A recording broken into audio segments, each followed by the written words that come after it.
When I first watched Good Will Hunting, I was in my early 20s. Will's struggle to find a place in this world while gathering the courage to face the demons of his past deeply resonated with me.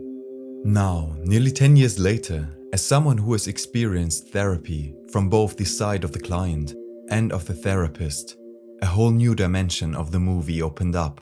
It is by far one of the greatest attempts to bring the healing that can take place in a therapeutic relationship to cinema. In this video essay, I want to use Good Will Hunting as an example to explore the process of therapy, its preconditions and crucial steps, and ultimately show how it can help us to become free of our past, accepting and embracing love. In the beginning of the movie, we encounter Will in the rough environment of South Boston. Together with his 3 closest friends, he rides around the streets in a rusty car, spending most of his time drinking in bars. As a job, he mainly works as a janitor at the prestigious Massachusetts Institute for Technology, to which he was assigned by his parole officer. In this context, we first glimpse that Will is gifted with an incredible intellect and genius, especially in the field of mathematics. As he anonymously solves a difficult math problem, Professor Lambeau had left on a chalkboard to challenge his graduate course. When the group attends a local baseball game, Will spots a guy that used to bully him as a child. Later on, they encounter him again, and Will is intent on getting revenge. In the ensuing brawl, we see the rage stored up in Will, as he hits a nearly unconscious opponent several times to the head, and even attacks the police officers when they are attempting to stop him. This incident leads to his arrest and conviction, as the judge is not swayed by Will's passionate self-defense and citation of century-old legal precedents. While all this happened, Professor Lambeau successfully tracked down Will to find the genius that was solving his hardest math problems. Lambeau then arranges a deal for Will to avoid jail time on the condition that he studies mathematics under his supervision and participates in psychotherapy.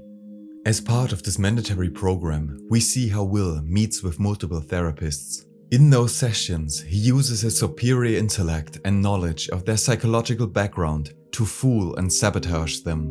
Whether it is faking the hypnosis or implying that the therapist is secretly gay. In the end, he succeeds in frustrating all of them enough so that they kick him out.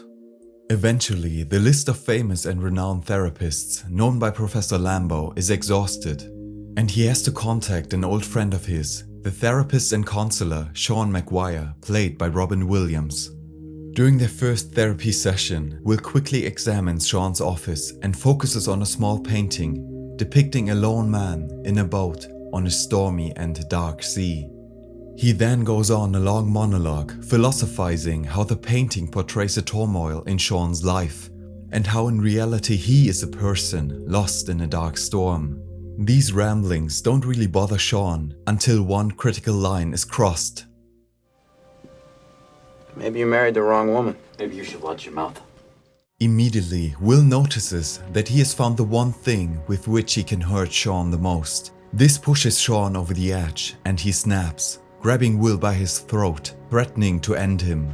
After this physical altercation, Will hurries out of the office, and in the following shot, we see an expression of deep hurt and grief on Sean's face.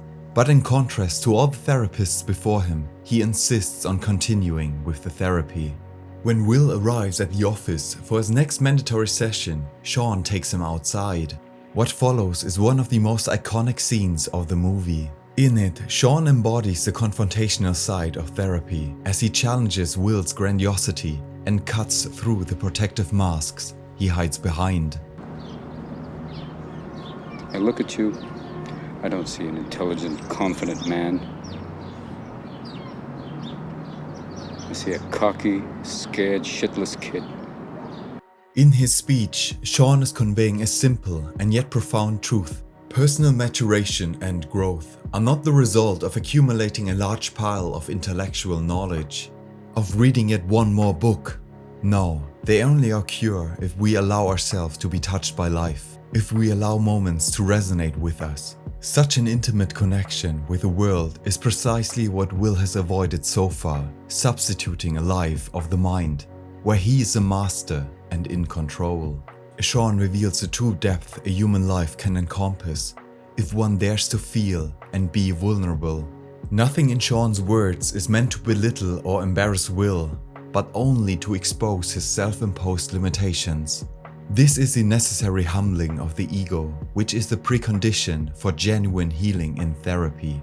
At the end of the scene, Sean expresses his interest and fascination to engage in an honest relationship with Will. Unless you want to talk about you, who you are, then I'm fascinated. I'm in. But you don't want to do that, do you, sport?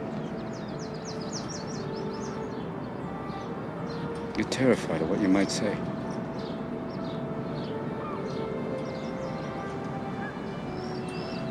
Your move, Chief. These last 3 words are simply perfect, because ultimately it is up to Will to take the next step. In the same way that during the initial stages of therapy, we as clients are asked to take responsibility for our own life, accepting and revealing where we are with everything that entails, despite our usual tendency to run away and hide our true self. With this, the basis is set for a genuine therapeutic relationship between Will and Sean. The psychologist who has done most to further our insights into such growth-promoting interpersonal relationships is Carl Rogers.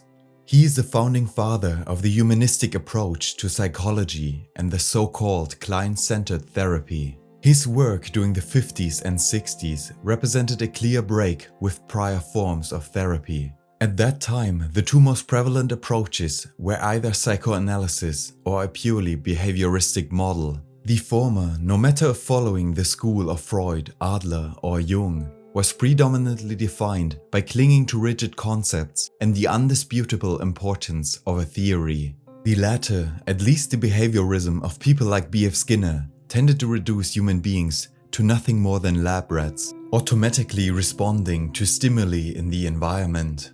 Rogers went beyond both. He was keenly aware that no matter how complex and universally valid a theory appears to be, it could never replace the actual human being one is engaging with.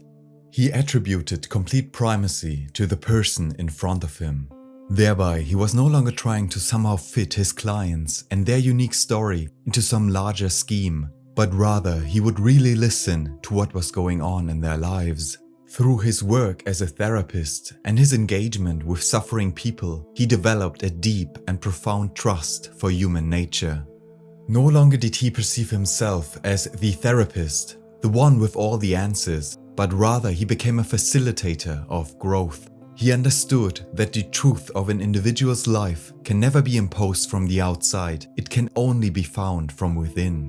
When we provide a psychological climate that permits a person to be, we are not involved in a chance event. We are tapping into a tendency to become all complexity of which the organism is capable. And on an even bigger scale, we are tuning into a potent creative tendency which has formed our universe. This kind of formulation is a philosophical base for the person-centered approach. It justifies me in engaging in a life-affirming way of being. What precisely is this psychological climate that permits a person to be? For Rogers, the qualities he tried to manifest in himself were genuineness and transparency regarding his inner feelings, a warm appreciation for the other person, and a commitment to really see and understand how the other person sees him or herself. In Good Will Hunting, we find precisely these qualities embodied in Sean. When it comes to genuineness, he doesn't try to hide that he was deeply hurt by Will's comments regarding his wife, and honestly shares the inner turmoil he experienced as a result. Still, he does not allow this to permanently rupture his interest and care for Will. He dares to look beyond the childlike insults and perceives the underlying suffering that made it necessary for Will to keep people at such a distance. The next time Will arrives at Sean's office, the dynamic between them is fundamentally changed. He's no longer trying to sabotage the therapeutic process. Instead, he actively engages in it. Over the course of the following sessions, we learn that Will has been an orphan and experienced severe physical and emotional abuse at the hands of his foster father. The very people that were supposed to protect and nurture him were the source of immense pain. This betrayal left a permanent scar on his psyche, bestowing him with a legacy of trauma, of feeling broken and deficient. The physician and renowned lecturer, Dr. Gabor Mate, writes in his book In the Realm of Hungry Ghosts the following: "The greatest damage done by neglect, trauma, or emotional loss is not the immediate pain they inflict, but the long-term distortions they induce in a way a developing child will continue to interpret the world and her situation in it. All too often, these ill-conditioned, implicit beliefs become self-fulfilling prophecies in our lives. We create meanings from our unconscious interpretations of early events. And then we forge our present experiences from the meaning we've created. Unwittingly, we write the story of a future from narratives based on the past.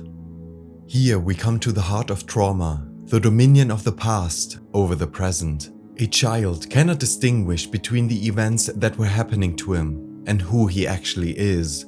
Based on his experiences, the child will automatically create a story, a provisional interpretation of what is going on and what it might mean. For Will, this story was that he is somehow responsible for and deserving of the inflicted pain. Because what would be the alternative? That the world is a cruel and unfair place?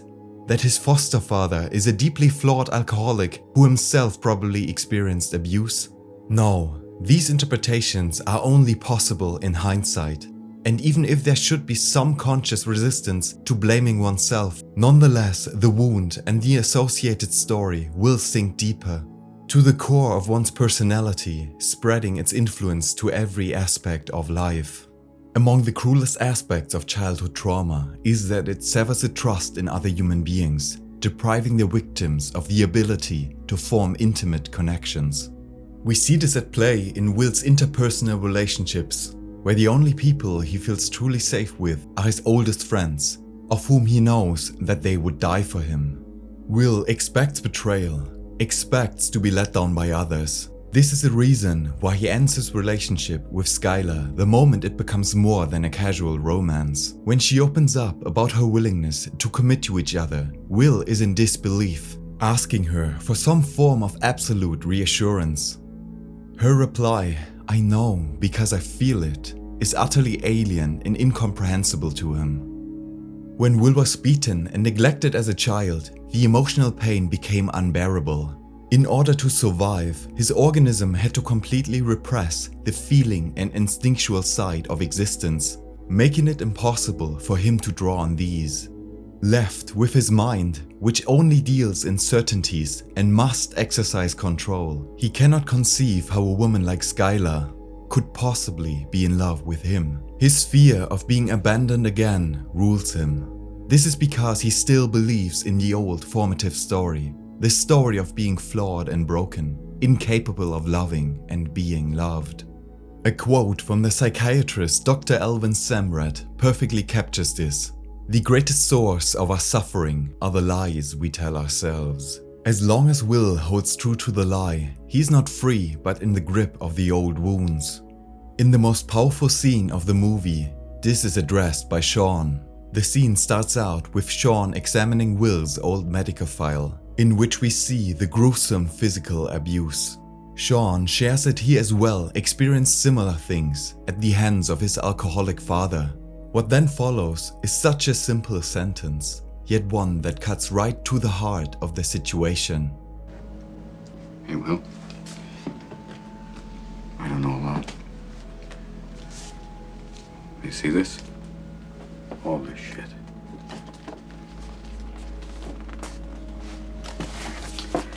This is not your fault.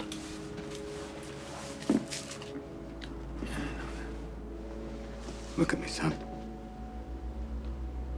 It's not your fault. With each repetition, the truth sinks one layer deeper. Initially, Will just shrugs it off, but due to his love and respect for Sean, he cannot distance himself from these words. In this moment, Sean embodies what I find most admirable in the therapeutic process. A clear understanding of the truth and a non-yielding drive towards it, but also such a tenderness, which can only be pouring out of a heart wide open. Sean's presence allows Will, maybe for the first time, to fully acknowledge what happened to him, to face the pain and to not be crushed by it. The stored up emotional weight he had suppressed so carefully comes to the surface as he makes himself completely vulnerable, letting go of all defense mechanisms, and instead of being found broken and deficient, Will is embraced by Sean. Through their deep inner work, Will at this moment becomes free to act in a new way. Instead of ending the relationship as soon as someone gets too close to him, he remains, not holding anything back. This is the promise and outcome of a successful therapy. To regain agency over our own life, to let go of the past and its influence on the present, thereby discovering the freedom to choose a new way forward. The story of Will reveals a basic truth of our own development. The very thing that once allowed us to survive will become the chief obstacle for our growth. Especially during our early years, there have been operative certain forces that shaped the way we view ourselves. Out of these, we formulated a story, how we should act in a given situation and who we fundamentally are. The identification with this fixed image, determined by what was, is confining life. And there comes a point on our journey where we should pause and really ask ourselves how we might still be in service of this old story. Carl Rogers describes this in the following words: "It seems as if all the energy that went into holding the arbitrary pattern together was quite unnecessary. You think you have to make the pattern yourself, but there are so many pieces, and it's so hard to see where they fit. Then you discover that left to themselves, the jumbled pieces fall quite naturally into their own place, and a living pattern emerges without any effort at all on your part. The end point of this process is that you discover that you can be your experience with all its variety and surface contradictions, that you can formulate yourself out of your experience instead of trying to impose a formulation of self upon experience, denying to awareness those elements which do not fit." What he talks about is a basic freedom we discover once we let go of our story, giving into the free unfoldment of life, thereby becoming more verb than noun. This is what we are asked for, to meet life on its terms, because each moment, despite all its apparent sameness, presents a unique face to us. It wants a response that cannot be based on the past. It wants something new that never was before. At the end of the movie, Will is finally able to give such an appropriate response. He accepts the direction his heart wants to take him. He takes the risk of love, driving all the way to California to see about a girl.